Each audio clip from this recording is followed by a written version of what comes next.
Hi guys, I seen a video on earlier, someone saying that the Aquarius network is a scam.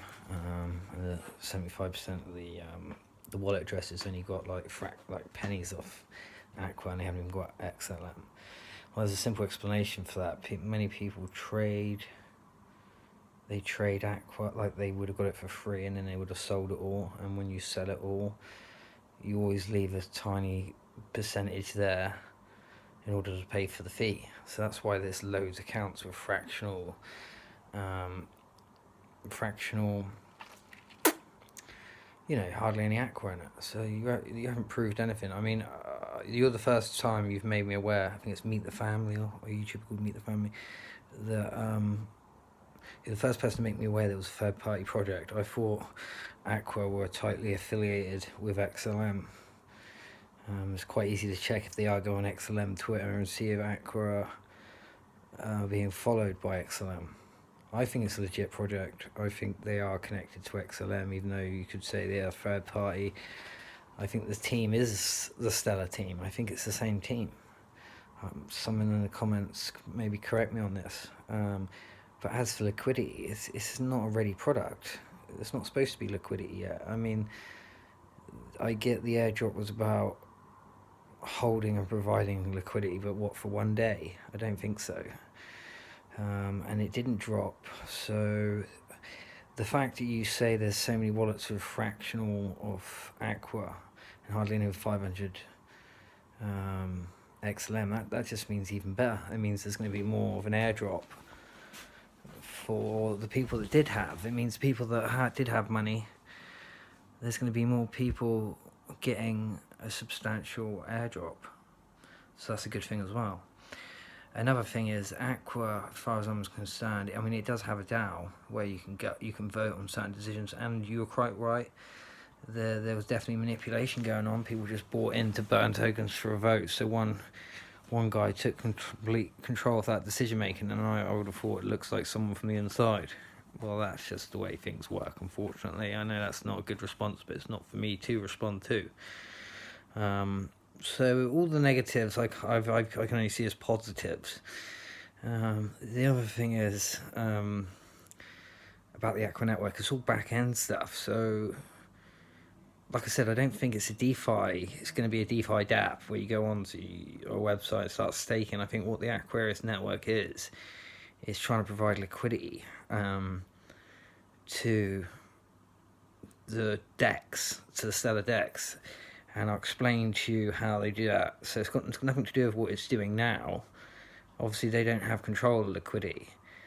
But when the floodgates open, they will. Because I've seen them partnered up with a few protocols that take DeFi to the Stellar network. So if DeFi can be bridged, all those ERC20 holders and all those people on Ethereum compatible chains can all bridge their assets to XLM, then there's liquidity. If XLM are going to be the easiest to have fiat on and off ramps, which they already do, you can already buy with a credit card. But trust me, if anyone's going to have the best send fiat, just be able to send fiat straight and convert it into crypto, like through like a bank transaction like you can do on Coinbase, it's going to be XLM, because XLM are already halfway there anyway.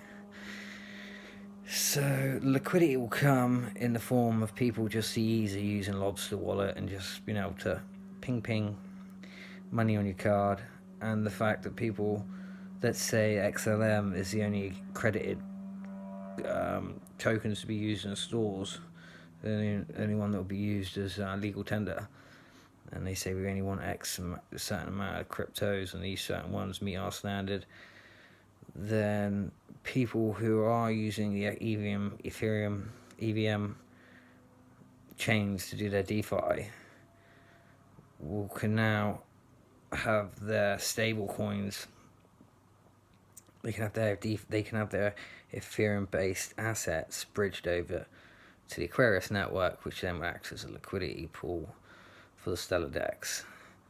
And why wouldn't you do that? Let's say you're going to use your Lobster wallet as your day-to-day transaction in stores, or you want to send money to your credit card, like ping, then I'd rather just bridge some of my other coins I got staked, leave it in my Lobster wallet, which I see as like a gateway to your Visa card. It's going to be like you'll be able to just throw money onto your Visa card.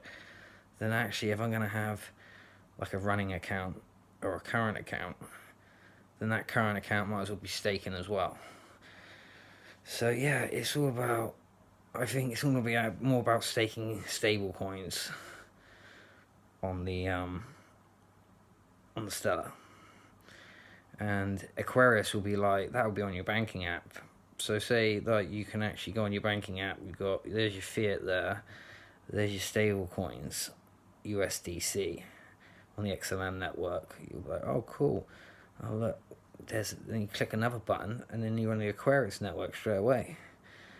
And you can also, if you've already got coin, yeah, so Aquarius network, I think it is XLM.